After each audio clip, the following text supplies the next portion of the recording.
Ibu-ibu yang saya muliakan, alhamdulillah pagi ini insya Allah kita akan bersama-sama belajar bagaimana tata cara yang diajarkan oleh Nabi kita Muhammad SAW, tata cara sholat agar sholat kita diterima di sisi Allah Subhanahu wa Ta'ala. Sebelum kita memasuki bagaimana tata cara sholat Nabi kita Muhammad SAW, saya ingin ingatkan diri saya terlebih dahulu dan ibu-ibu semuanya, marilah kita siapkan diri kita masing-masing untuk mendapatkan sholat yang lebih khusyuk ya. Dan di antara cara untuk mendapatkan sholat yang lebih khusyuk adalah yang pertama, Bu, ini akan membantu kita untuk sholat kita lebih khusyuk. Yang pertama, katakan bahwa kita semuanya hambanya Allah, dan katakan dalam diri kita bahwa kita akan memberikan yang terbaik untuk Allah. Jadi sebelum sholat tuh kita mulai diam sejenak, kemudian kita katakan, ya Allah, ini adalah sholat yang aku persembahkan hanya untuk Engkau, dan ini adalah sholat terbaikku, gitu ya. Kemudian yang kedua, untuk menambah kekhusyuan salat kita, katakan dalam diri kita bahwa ini adalah salat terakhir kita di dunia. Ibu salat duhur nanti mungkin itu adalah salat terakhir kita. Tidak ada yang bisa menjamin bahwa kita masih bisa hidup pada waktu asar. Terus di setiap salat kita katakan begitu. Ya subhanallah. Ketika seseorang ia mengatakan dalam dirinya, ya Allah, ini adalah salat terakhirku, maka Allah akan berikan kekhusyuan di dalam salatnya. Subhanallah. Dan yang ketiga, Bu, salatlah di awal waktu. Nah, ini penting banget. Jadi salat di awal waktu itu adalah di antara cara agar Allah Subhanahu wa Ta'ala menjadikan kita semuanya tidak tertinggal dalam beramal saleh. Saya akan sebutkan sebuah athar yang dikatakan bahwa barang siapa yang dia membiasakan salatnya itu diakhirkan.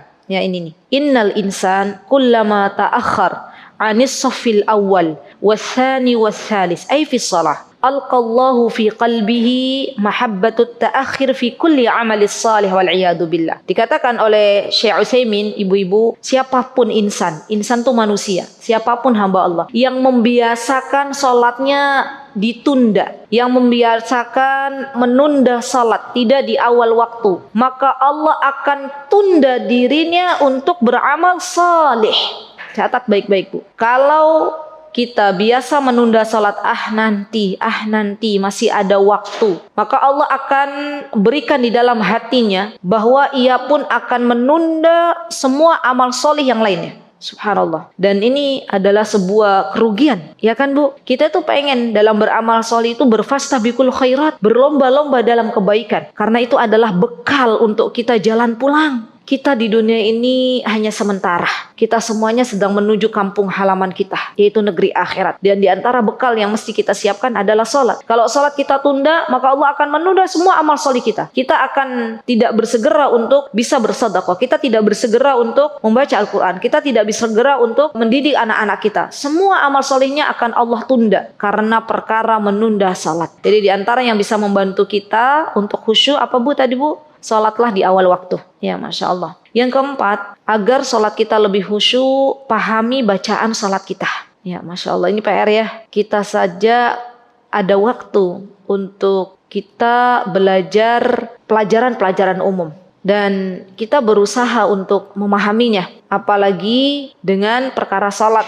Ya, seharusnya kita harus lebih bisa lagi. Ada waktu untuk kita memprioritaskan memahami bacaan-bacaan sholat kita dan menghafalkannya. Karena sholat itu kan adalah perkara yang setiap hari kita temui. Ibu-ibu kalau yang sekarang mungkin, Ustazah, saya kalau untuk menghafalkan bacaan sholat itu perlu waktu. Tidak apa-apa. Yang pasti kita paham ketika kita membaca bacaan sholat yang ada di dalam bacaan atau lafaz-lafaz sholat kita. Poin yang kelima, agar kita bisa khusyuk dalam salat, baca ta'awud. Jadi sebelum salat itu kita baca, minta perlindungan kepada Allah. A'udzubillahi minasyaitonirrajim. Ya Allah, aku berlindung kepadamu dari godaan syaitan yang terkutuk. Ya, setannya kalau ada orang baca a'udzubillahi minasyaitonirrajim, Bu, setannya nggak mau mendekat. Ya, tapi kalau kita belum baca a'udzubillahi minasyaitonirrajim, setannya bisik-bisik. Kan yang namanya setan tuh hobinya bisik-bisik. Itu loh kuncimu yang hilang itu loh dulu ada di sini. Nah, subhanallah. Jadi kita perlu membaca a'udzubillahi minasyaitonirrajim. Poin yang keenam, agar salat kita bisa lebih khusyuk, perbaiki wudhu kita. Di wudhunya dulu diperbaiki, subhanallah. Kemudian terakhir, ya, agar kita bisa lebih khusyuk, maka banyak-banyak berdoa kepada Allah. Ya Allah, jadikanlah hamba orang-orang yang bisa khusyuk dalam semua amal ibadah, bukan hanya salat. Subhanallah, Bu, ada nggak orang baca Al-Quran? Lisannya baca, a'udzubillahi minasyaitonirrajim, baca tuh. Tapi pikirannya entah kemana, ada nggak? Ada nggak orang salat, Allahu Akbar, baca Allahu Akbar, tapi pikirannya nggak di sini, ada nggak? Maka minta kehusyuan hati. Kita diajarkan oleh Nabi kita Muhammad SAW sebuah doa, Bu. Doanya begini, Allahumma inni a'udzubika min qalbin la yakhsha, wa min du'ain la yusma, wa min ilmin la yanfa, wa min nafsin la tashba, wa a'udzubika min haula'il arba'. Nanti riwayat lain kalau mbak yang ketemunya wa du'ain la yustajabu laha, itu sama, artinya sama. Nggih, kalau wa min du'ain la yusma, dari doa yang tidak didengar, maksudnya doa yang tidak didengarkan. Kalau la yustajabu laha artinya adalah doa yang diijabah. Dan sama, doanya tertolak. Sama, mau pakai yang mana silahkan, beda riwayat aja. Semuanya dari Nabi. Semoga bisa diamalkan, karena Bu, coba lihat, dalam doa ini kita berharap kepada Allah 4 perkara. Kita berlindung kepada Allah dari 4 perkara. Yang pertama, kita berlindung kepada Allah agar dijauhkan dari hati yang tidak pernah khusyuk. Hati itu, Bu, adalah raja bagi tubuh kita. Kalau hati seseorang itu baik, maka semua anggota badannya baik, subhanallah. Tapi kalau hati seseorang itu tidak baik, ada masalah dalam hatinya sakit, maka seluruh prajuritnya, seluruh anggota badannya itu tidak baik, subhanallah. Jadi penting bagi kita untuk meminta kepada Allah agar diberikan hati yang khusyuk dalam semua amal ibadah kita. Bu, orang itu kalau punya hati yang khusyuk, dia akan lebih mudah untuk menangis, mendengar nasihat langsung ngena, gitu ya, subhanallah. Mendengarkan kebenaran langsung, ya Allah, terima kasih Engkau sudah memberikan petunjuk kepadaku. Itu kalau hatinya itu khusyuk, lembut. Dan orang yang memiliki hati yang khusyuk ini akan dicintai oleh Allah Subhanahu wa taala. Maka dari itu kita minta kepada Allah agar dijauhkan dari hati yang tidak pernah khusyuk. Yang kedua, kita minta kepada Allah, Bu, agar kita dijauhkan dari doa yang tertolak, doa yang tidak diijabah, doa yang tidak didengar oleh Allah Subhanahu wa taala. Saya yakin semua kita itu butuh dengan Allah. Gimana, Bu? Lah kita itu apa-apa mintanya sama Allah, kepada siapa lagi kalau tidak bersandar kepada Allah? Kalau kita bersandar kepada manusia, Bu, terkadang hati ini kecewa. Ya subhanallah. Dan kenapa Allah berikan kepada kita kekecewaan di dalam kehidupan ini? Agar kita bersandar lagi kepada Allah, berdoa lagi kepada Allah.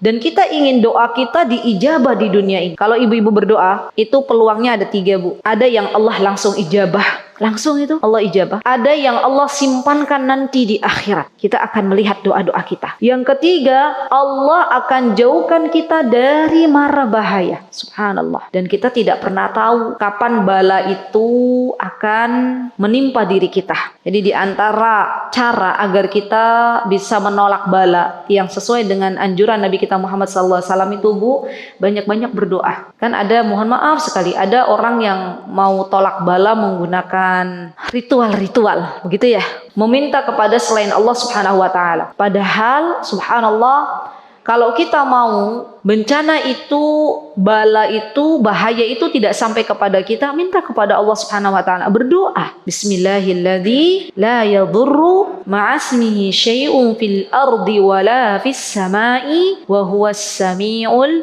alim. Subhanallah. Yang ketiga, Bu, kita meminta kepada Allah agar kita dijauhkan dari ilmu yang tidak bermanfaat. Karena, Bu, yang akan kita bawa nanti sepeninggal kita dari dunia ini. Ketika kita sudah terbujur kaku di kubur, jasad kita sudah tidak bisa lagi untuk sholat, jasad kita sudah tidak bisa lagi untuk sedekah. Ada ilmu yang bermanfaat, pahalanya akan terus mengalir. Dan ini yang kita harapkan dari Allah. Ibu mengajarkan sholat kepada anak-anak. Nah, yuk mamah ajarkan sholat ya nak. Subhanallah, tiba-tiba tidak lama kemudian Allah panggil kita. Apakah kemudian kita tidak mendapatkan transferan pahala? Dapat. Dari mana kita dapat? Dari ilmu yang bermanfaat. Ketika kita mengajarkan anak-anak kita untuk bagaimana sholat yang benar, kemudian setelah itu Allah Subhanahu wa ta'ala jadikan setiap kali anak kita sholat, pahalanya kita dapat tanpa mengurangi pahala si anak tersebut. Keren gak Bu? Kita itu Bu terkadang ya subhanallah lebih semangat untuk menambah investasi dunia kita. Kita lebih semangat berpikir bagaimana caranya kita berinvestasi, kita nggak kerja ngoyo, tapi kita dapat transferan saldo. Ada nggak orang-orang berpikir begitu Bu? Gimana sih caranya kita biar berinvestasi, kita sudah investasi rumah, investasi kos-kosan, investasi kontrakan, biar setiap bulan tuh saldonya nambah. Padahal saldo itu tidak akan kita bawa mati. Dan ini investasi yang sesungguhnya adalah ilmu yang bermanfaat. Subhanallah. Dan ilmu yang bermanfaat ini kita butuh. Maka kita berlindung kepada Allah dari ilmu yang tidak bermanfaat. Yang keempat adalah dari jiwa yang tidak pernah kenyang, tidak pernah puas. Subhanallah, fitrahnya manusia Bu, kita nih Bu, itu nggak pernah puas. Minta kepada Allah, ya Allah saya minta motor, Allah kasih motor. Manusia minta lagi nggak sama Allah? Minta lagi kan? Ya Allah minta roda 4, Allah kasih roda 4. Udah sampai di situ Bu. Minta lagi, mintanya apa dong kalau sudah roda 4 dikasih? Ya Allah kalau sekarang roda 4-nya pintunya ada 4, minta ya Allah yang pintunya 2 gitu ya. Rodanya tetap 4, pintunya 2. Jadi kalau dibuka bukan ke pinggir tapi ke atas. Allah sudah kasih. Apakah manusia di situ udah diem Bu? Puas? Enggak. Ya Allah minta jet pribadi gitu ya. Subhanallah, terus dan terus. Maka dari itu kita minta kepada Allah, wa a'udzubika min nafsin la tashba. Ya. Subhanallah. Jadi doa ini Bu diamalkan. Insya Allah Allah akan beri kepada kita 4 poin yang kita butuhkan. Ya, baik. Alhamdulillah. Nah, setelah kita tahu bagaimana agar kita mendapatkan sholat yang khusyuk, baru kita mulai siap-siap untuk mengerjakan sholat. Ya, ibu-ibu yang dimuliakan oleh Allah Subhanahu wa ta'ala, di antara rukun salat di antaranya adalah berdiri bagi yang mampu. Kalau salat wajib Bu, di antara yang mesti kita lakukan syarat ibadah salat itu adalah berdiri bagi yang mampu. Untuk salat wajib. Beda untuk salat sunnah. Untuk salat sunnah itu boleh yang namanya salat dalam keadaan duduk. Nanti ada tata cara lagi. Salat di atas pesawat, salat di atas kereta, salat di atas hewan tunggangan. Maka di sini tidak disyaratkan untuk berdiri. Ibu bisa dibayangkan nggak lagi naik pesawat? Kalau salatnya berdiri, sedangkan di pesawat tidak ada musola, kira-kira memungkinkan atau tidak? Tidak memungkinkan. Maka caranya salat duduk. Begitu pula ketika kita berada di sebuah kendaraan, baik itu mobil maupun kereta, boleh salat duduk. Kalau posisi kita di rumah, maka salatlah dalam keadaan berdiri. Catat baik-baik ya Bu. Di sini yang punya bukunya Syekh Albani, sifat salat Nabi, boleh dibuka. Ya, bab berdiri. Jadi Rasulullah Shallallahu Alaihi Wasallam mengatakan bahwa yang namanya salat itu awalnya adalah berdiri. Di sini Allah menyebutkan dalam surat Al-Baqarah ayat 238. Allah berfirman bahwa berdirilah kamu ketika salat dengan tenang. Subhanallah. Dan ini menjadi acuan bagi kita ibu-ibu bahwa yang namanya salat itu hendaklah dalam keadaan berdiri. Kalau tidak bisa berdiri, apa yang harus dilakukan Bu? Duduk. Jangan langsung berbaring. Prosesnya itu, tahapannya itu sudah ditentukan. Kata Rasulullah sallallahu alaihi wasallam fi maradi mautihi jalisan. Lihat Bu, Rasulullah itu pernah salat dalam keadaan duduk ketika beliau sedang sakit. Dan beliau sakit di umur beliau itu, di kehidupan beliau hanya 1 kali saja. Subhanallah. Bisa dibayangkan dah Bu, gimana sih Nabi kita Muhammad SAW menjaga pola makan beliau. Bagaimana pula beliau itu menjaga iman beliau. Bagaimana pula beliau menjaga hati beliau. Orang itu Bu, hakikatnya kalau hatinya bersih, kalau hatinya itu selalu dekat dengan Allah, pola makannya dijaga halalan thayyiban, maka Allah akan beri sehat. Ya subhanallah. Dan apabila Allah beri sehat kepada kita, niatkan agar kita bisa maksimal dalam beribadah kepada Allah. Jadi Ibu, kalau kita makan nih atau minum, kita niat, ya Allah, minum saya ini saya niatkan untuk menjadikan badan kita lebih kuat agar bisa maksimal beribadah. Itu pahalanya akan lebih banyak daripada kita makan hanya makan saja, kita minum hanya minum saja. Maka ini pentingnya sebuah niat. Baik, kemudian setelah berdiri, wudhu kemarin sudah ya, hadirkan niat. Nah ini penting banget nih, karena banyak orang-orang yang dia lupa menghadirkan niat, padahal niat itu adalah sebuah hal yang patut kita lakukan dalam semua amal ibadah kita. Dan pastikan ibu-ibu, kalau kita mau sholat, ini mungkin pembahasan yang jarang kita dengar ya, ada di depan kita itu sutrah, penghalang. Ibu-ibu, dikatakan oleh Nabi kita Muhammad SAW bahwa Nabi kita Muhammad SAW beliau itu biasa sholat dekat dengan pembatas yang jarak antara beliau dan pembatas di depannya adalah 3 hasta saja. Jadi jangan terlalu jauh. Nah, misalnya di sini dinding, bisa. Tujuannya apa sih Bu sutra itu? Untuk pembatas agar orang tahu bahwa kita itu sedang sholat dan tidak melewati depan kita. Itu namanya sutra. Ya, dan biasanya sutra itu bisa memakai dinding atau orang yang ada di depan kita. Ya, para ulama berbeda pendapat. Ada juga yang mengatakan bolehnya pakai tongkat. Ya, jadi mohon maaf guys, sutra ini banyak orang yang tidak tahu apa arti sutra dan sholat di sembarang tempat. Padahal kalau kita bisa mendekat, misalnya ini, kan biasanya di sini di Green Hill pakai ini ya Bu ya, pembatas ini kan, ini bisa dijadikan sutra. Kalau bisa sholatnya mendekat. Tapi kalau misalnya di depan sutra ini sudah ada orang, ya bisa kita sholat di belakangnya. Ya, boleh. Dan orang tersebut bisa jadi sutrah bagi kita atau pembatas sholat kita. Baik, kemudian ibu-ibu yang dimuliakan oleh Allah Subhanahu wa taala, kata Rasulullah SAW, kata beliau, bila seseorang di antara kamu sholat menghadap sutra, hendaklah dia mendekati sutranya sehingga setan tidak dapat memutus sholatnya. Ini manfaat kedua. Jadi manfaat kedua, kalau kita dekat dengan sutra, maka kita bisa berikhtiar agar syaitan tidak memutus salat kita. Ya, karena namanya syaitan tuh nggak meninggalkan kita barang sejenak Bu. Orang salat aja diganggu gitu kan. Orang mau tidur diganggu. Semua kondisi manusia itu ada yang perlu kita minta kepada Allah untuk berlindung dari syaitan. Karena syaitan itu sebenarnya mengintai kehidupan anak Bani Adam. Ya, subhanallah. Nah, setelah kita berdiri di atas sutra, kemudian setelah itu Rasulullah SAW mengatakan, maka ia mulai niat. Kita sudah bahas ya niat itu seperti apa kemarin ya. Saya ulangi lagi ya. Jadi niat itu Bu, saya sudah kemarin memberitahu ibu-ibu. Saya termasuk orang yang bertahun-tahun, subhanallah, dan alhamdulillah Allah berikan petunjuk, masya Allah. Kalau niat itu saya ucapkan ya, dan itu saya dapatkan dari orang tua saya. Saya nurut waktu itu, dan saya belum berani bertanya kepada orang tua kenapa niat itu harus diucapkan. Yang penting waktu itu saya nurut apa kata orang tua. Subhanallah, hari berganti hari, alhamdulillah saya bersyukur kepada Allah atas nikmat petunjuk.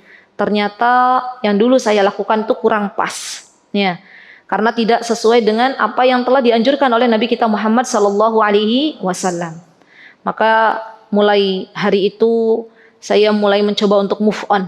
Ya Allah, rugi dong saya kalau ternyata sholat saya selama ini tidak diterima di sisi Engkau. Dengan apa saya berbekal untuk pulang nanti ke akhirat? Padahal perjalanan akhirat itu begitu panjang. Dari situ saya mulai Bu untuk meniatkan setiap sholat itu di dalam hati. Karena Rasulullah SAW mengatakan tidak ada niat yang diucapkan kecuali dalam 2 keadaan. Yaitu ketika kita mau umroh dan ketika kita mau haji. Jadi selipkan niat di dalam hati kita masing-masing, kemudian bertakbir. Ibu yang mau praktek silahkan bisa maju ke depan. Sudah hadirkan semuanya untuk salat khusyuk kan saya bilang tadi. Diingat ini adalah salat terakhir gitu. Gak apa-apa, diam sejenak gak apa-apa. Sudah tenangkan dulu. Sutronya belum? Ya sudah cukup. Jangan jauh-jauh dari sutroh. Sudah, hadirkan dulu. Sudah niat? Baik. Kemudian pandangan ke arah tempat sujud. Jadi pandangan nggak boleh ke depan, apalagi sampai di depannya itu ternyata pakai mukena, ibu-ibunya ada tulisannya. Pernah nggak sih kita sholat begitu? Kan kalau bapak-bapak kan di depannya ada kaos tuh, misalnya ada yang pakai kaos, kaosnya itu tulisan apa gitu kan? Jadi dibaca jadinya pas sholat. Ini hati-hati tuh ibu-ibu yang punya mukena, belakangnya tuh ada tulisan, bisa dibaca oleh orang belakang kita. Ya, jadi Mbak nunduk sudah Mbak, takbiratul ihram. Tangan tidak direnggangkan, tidak pula digenggam. Ya, begitu. Baik. Yang pertama, Mbak, sejajar dengan bahu. Yang kedua, sejajar dengan telinga. Ya, jadi dua cara. Sejajar bahu atau sejajar daun telinga. Sudah? Ya, boleh. Allahu Akbar. Nah, untuk bersedekap ini ada 3 cara, Bu. Yang pertama, sedekapnya ditaruh di atas punggung kiri. Yang kedua, pergelangan. Yang ketiga, lengan. Ya, 3 cara. Dan ibu-ibu mohon maaf sekali. Kalau saya dulu diajarkan ibu saya ini dulu. Katanya nak, kalau sholat itu cari hati. Oh, jadi begini loh sholatnya. Saya dulu begitu Bu, sama. Sampai begini kalau sholat miring-miring gitu ya. Subhanallah, setelah Allah beri tahu ya petunjuk atau alhamdulillah atas izin Allah. Ternyata nggak ada tata cara itu. Ya, jadi bersedekap sudah Mbak. Ya, ada 3. Di atas punggung, pergelangan, kemudian di bagian lengan. Mbak mau pakai yang mana? Ya, coba baca doa iftitah. Allahumma ba'id baini. Kemudian ada lagi sebenarnya yang wajjahtu wajhiya lilladzi fataras samawati wal arda hanifan musliman wa ana minal musyrikin inna salati wa nusuki wa mahyaya wa mamati lillahi rabbil alamin la syarika wa bidzalika umirtu wa ana awwalul muslimin. Kemudian ada lagi yang wajjahtu wajhiya lilladzi fataras samawati wal ard, yang itu. Kemudian ada lagi Allahumma antal malik la ilaha illa anta subhanaka wa bihamdika anta rabbi wa ana abduk dhalamtu nafsi wa i'taraftu bidzambi. Di banyak doa-doa iftitah itu Bu, bukan hanya Allahumma ba'id baini, dan ada lagi doa yang paling pendek. Ini biasanya dipakai. Subhanakallahumma wa bihamdika wa tabarakasmuka wa ta'ala jadduk wa la ilaha ghairuk. Ya, ada yang pakai itu? Baik. Nah, ibu-ibu, ketika saudari kita membaca doa iftitah Allahumma ba'id baini, misal kita baca doa iftitah subhanakallahumma wa bihamdika wa tabarakasmuk, dan saudara kita yang lain membaca doa wajjahtu wajhiya lilladzi fataras samawati wal ard, itu tidak mengapa ya. Jadi jangan sampai karena doa iftitah yang berbeda-beda akhirnya kita jadi tidak temenan gitu ya. Subhanallah. Padahal memang Rasulullah mengajarkan tanawu bermacam-macam, dan boleh ibu-ibu, kalau ibu-ibu hafal doa-doa iftitah yang banyak, maka ibu-ibu boleh misalnya sholat asar pakai yang pertama, sholat maghrib pakai yang kedua, sholat isya pakai yang ketiga, itu boleh ya. Masya Allah. Jadi jangan mencukupkan hanya satu saja. Baik, sudah doanya. Sekarang baca Al-Fatihah. Dan ibu-ibu kita diam sejenak, biarkan Mbak baca Al-Fatihahnya dengan khusyuk. Pastikan ketika membaca Al-Fatihah itu kita sedang berbincang dengan Allah Subhanahu wa taala. Karena ketika kita membaca Alhamdulillahi Rabbil Alamin, diam sejenak. Kata Allah Subhanahu wa taala, hamidani abdi, hambaku telah memujiku. Ar-Rahmanir Rahim, diam dulu. Maliki yaumiddin. Beda Bu kalau kita baca Al-Fatihah, a'udzubillahi minasyaitonirrajim, bismillahirrahmanirrahim, alhamdulillahi rabbil alamin, arrahmanir rahim, maliki yaumiddin. Itu beda rasanya ya. Coba pelan-pelan dihayati maknanya, kemudian katakan bahwa saya sedang bermunajat dengan Allah. Silahkan Mbak. Bu, di dalam surah Al-Fatihah itu kita sedang memuji Allah Subhanahu wa taala. Di dalam salat Al-Fatihah itu kita sedang meminta kepada Allah Subhanahu wa taala. Pertama kita memuji Allah Subhanahu wa taala, alhamdulillahirabbil alamin. Kemudian kita mengatakan Ar-Rahmanir Rahim, wahai Zat yang telah memberikan kepadaku rasa sayangnya. Ar-Rahman Ar-Rahim, Maliki yaumiddin, Zat yang merajai hari kiamat nanti. Malik yaumiddin, iyyaka na'budu wa iyyaka nasta'in. Hanya kepadamu lah wahai Rabbku hamba menyembah, dan hanya kepadamu lah wahai Rabbku hamba memohon pertolongan. Saya sudah sering mengatakan bahwa kita tidak bisa mengucapkan barang la ilaha illallah, barang subhanallah, kalau bukan karena pertolongan dari Allah. Maka dalam bacaan Al-Fatihah kita, iyyaka na'budu wa iyyaka nasta'in, itu benar-benar kita lagi minta tolong sama Allah. Terus iyyaka na'budu wa iyyaka nasta'in, Ihdinas siratal mustaqim. Lihat Bu, ihdina, kita sedang meminta kepada Allah as-siratal mustaqim, jalan yang Allah ridhai, jalan yang lurus. Karena jalan itu nanti ada yang belok kanan, ada yang belok kiri. Dan kita minta kepada Allah petunjuk. Para ulama mengatakan ihdinas siratal mustaqim itu artinya petunjuk, hidayah. Subhanallah. Dan hidayah itu dibutuhkan oleh kita setiap saat, setiap menit, setiap detik. Petunjuknya Allah kita butuhkan. Ihdinas siratal mustaqim siratal ladzina an'amta alaihim ghairil maghdubi alaihim waladdallin. Jalan yang engkau berikan nikmat, jalan orang-orang yang engkau ridhai, bukan jalan orang-orang yang engkau sesatkan, ya, yaitu dari kalangan orang-orang Nasrani dan orang-orang Yahudi. Subhanallah. Bu, pernah nggak? Saya mau bertanya jujur ke ibu-ibu. Ibu-ibu ada di belakang imam. Imamnya tuh baca Al-Fatihah. Pas baca ihdinas siratal mustaqim, imamnya sampai diulang lagi ihdinas siratal mustaqim. Nangis imamnya. Ibu-ibu di belakang ada yang nangis nggak? Nangis. Nangisnya tuh karena paham makna atau karena baper, Bu? Dua-duanya. Subhanallah, alhamdulillah. Kalau dua-duanya alhamdulillah. Dan subhanallah, kita kalau mendengar ya, subhanallah ya Mbak, bacaan salat dengan tajwid yang benar, subhanallah, itu akan mengena di dalam hati. Ya, dicari ibu-ibu kalau bisa, misalnya ibu-ibu mau jadi makmum, cari bacaan imamnya itu yang benar tajwidnya. Ya, semoga di masjid ini Allah karuniakan imam-imam yang bagus bacaannya. Ya, Masya Allah. Amin. Allahumma amin. Baik, sampun Mbak. Setelah itu baca surat. Ya, silahkan.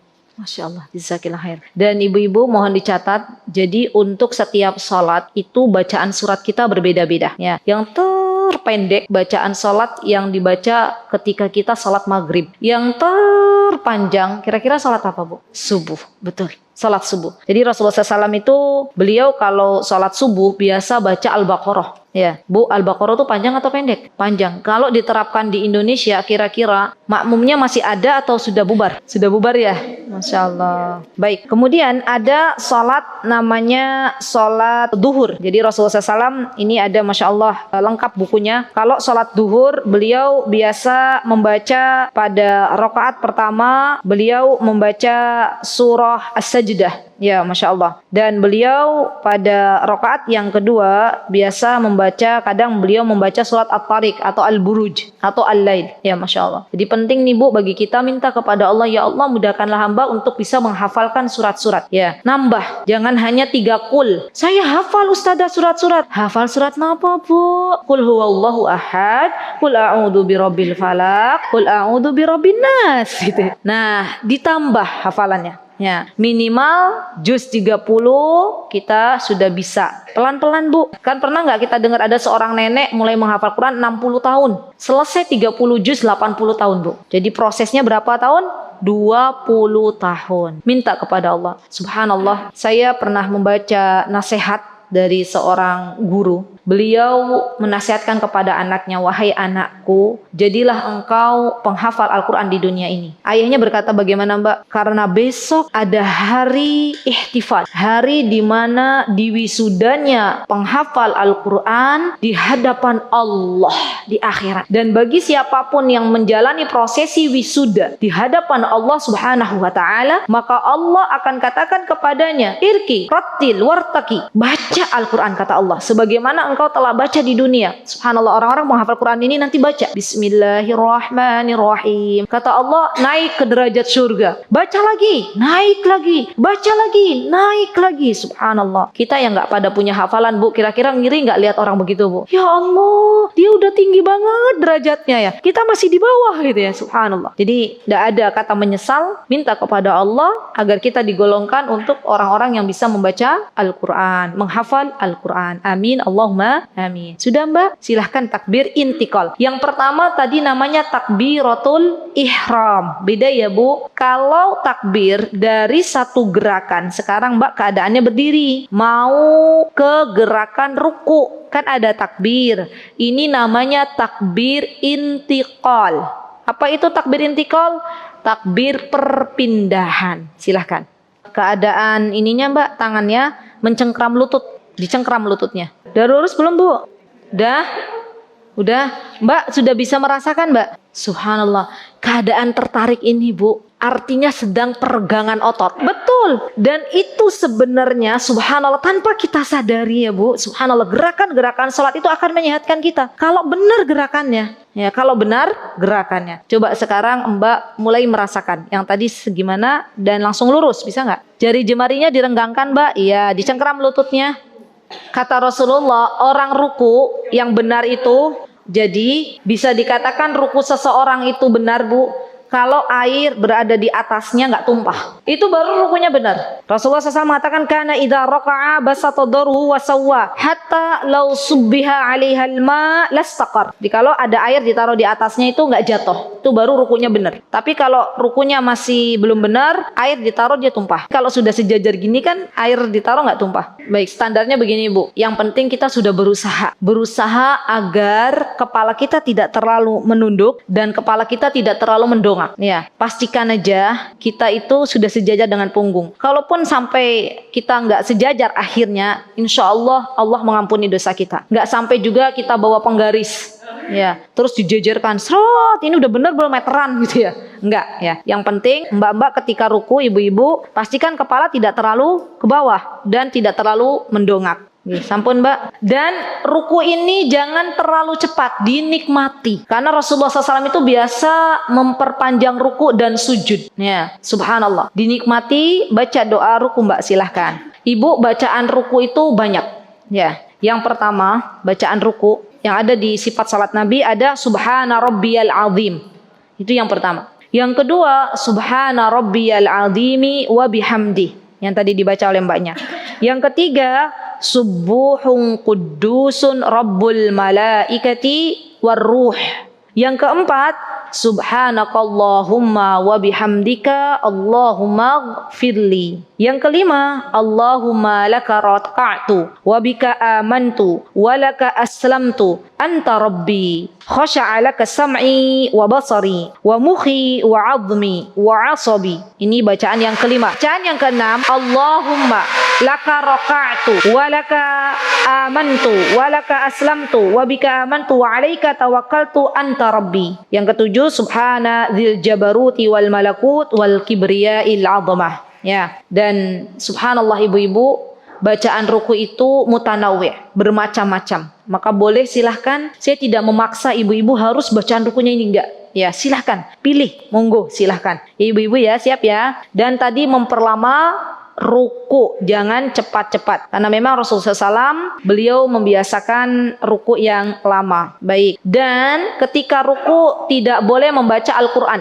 Dalam ruku itu ada larangan membaca Al-Quran. Karena yanha an qiraatil Quran fir ruku'i was sujud. Dan dalam sujud juga tidak boleh membaca Al-Quran. Di ibu ada larangan untuk membaca Al-Quran baik dalam ruku maupun dalam sujud. Kalau pengen misalnya dalam sujud Ustazah, tapi saya mau berdoa, pilih doa-doa yang dari sunnah Nabi, bukan dari Al-Quran. Kan ada doa-doa dari Al-Quran kan, Rabbi habli minas salihin, Rabbana la tuzigh qulubana ba'da idh hadaitana. Itu pilihnya doa-doa yang dari hadis Nabi kita Muhammad sallallahu alaihi wasallam. Baik, kemudian berdiri i'tidal Mbak, mengucapkan sami. Baik. Terus ketika i'tidal beliau berdiri lurus sampai setiap ruas tulang belakangnya kembali pada tempatnya. Kemudian beliau mengucapkan Rabbana walakal hamd. Masyaallah. Dan yang paling penting Bu, kalau kita jadi makmum, pastikan imam dulu yang bangkit. Jangan terburu-buru. Karena kalau kita bangkit sebelum imam, itu artinya kita sudah keluar dari koridor yang diajarkan oleh Nabi kita Muhammad SAW. Jadi pastikan ibu-ibu, walaupun ibu-ibu nggak melihat kan,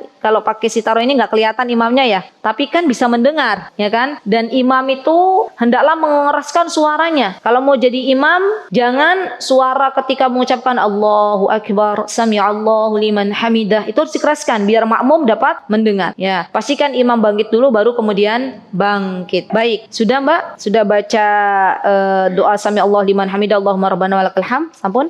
Baik, setelah itu baru sujud. Nah, ini dia. Sujud ini ada dua bagian Bu.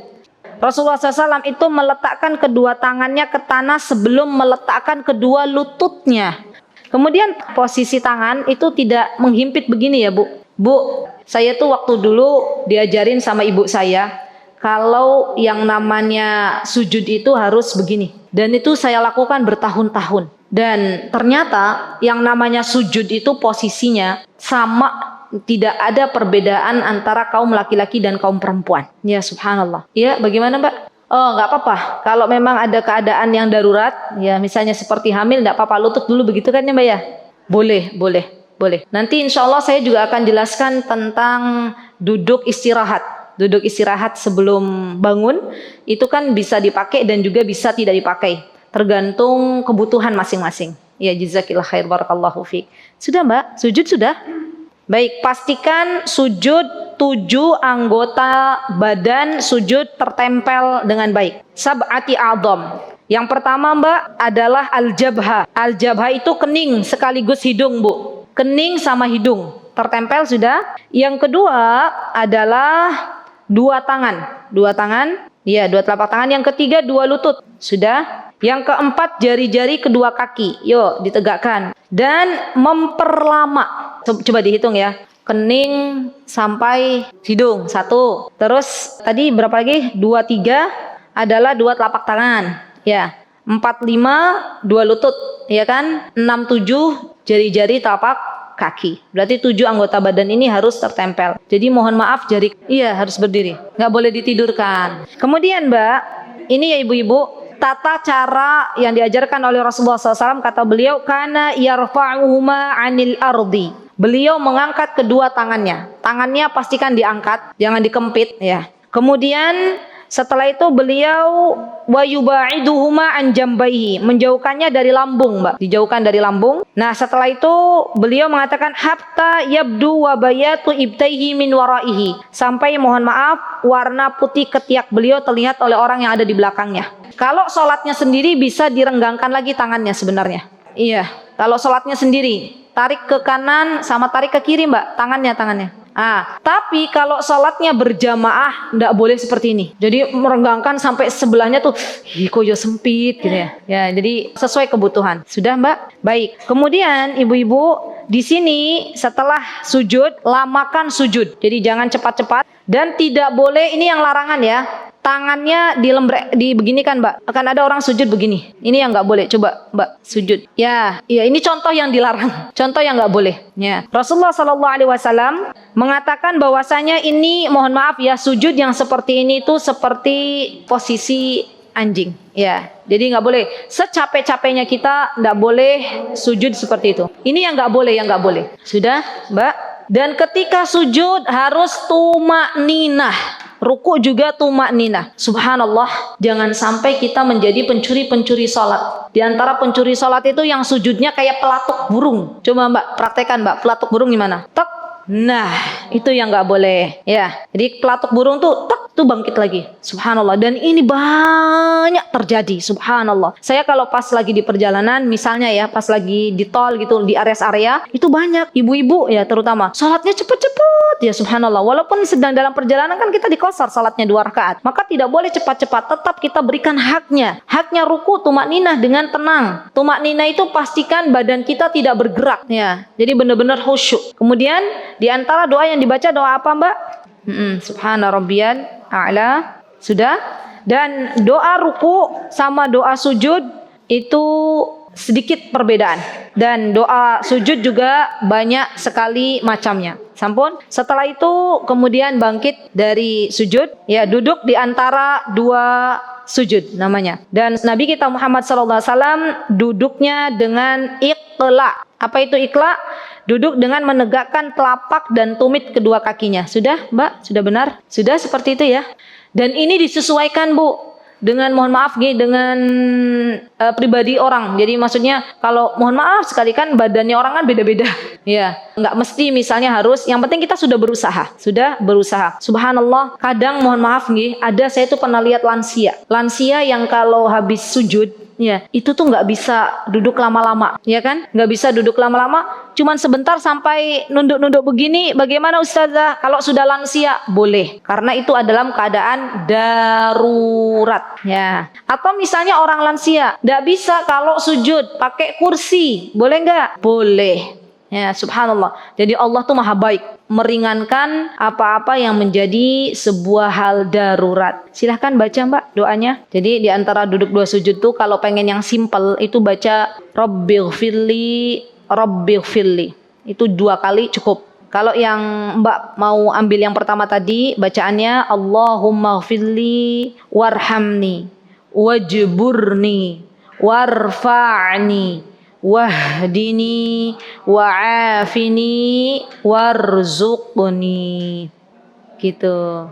Ya, boleh ditulis. Allahumma ghfirli. Ya Allah, ampunilah aku. Subhanallah loh, Bu. Duduk di antara dua sujud ini adalah doa yang kita baca kepada Allah Azza wa Jalla dengan banyak permintaan. Coba kita renungi bersama ya. Allahumma ghfirli, kita minta ampunan dari Allah Subhanahu wa taala. Warhamni, kita minta agar Allah sayang kepada kita. Allah kalau sayang kepada hambanya, maka Allah akan memperhatikan hambanya, tidak meninggalkan hambanya. Wajburni, dan kita meminta kepada Allah Subhanahu wa taala agar Allah melindungi kita semuanya. Warfa'ni, dan Allah angkat derajat kita. Wahdini, Allah berikan petunjuk kepada kita semuanya. Wa'afini, Allah berikan kesehatan untuk kita, keselamatan untuk kita. Warzuqni, dan Allah berikan kepada kita rizki. Ada berapa permintaan kita kepada Allah dalam duduk dua sujud, Bu? Subhanallah. Padahal kita baca doa itu ya. Allahumma ghfirli warhamni wajburni warfa'ni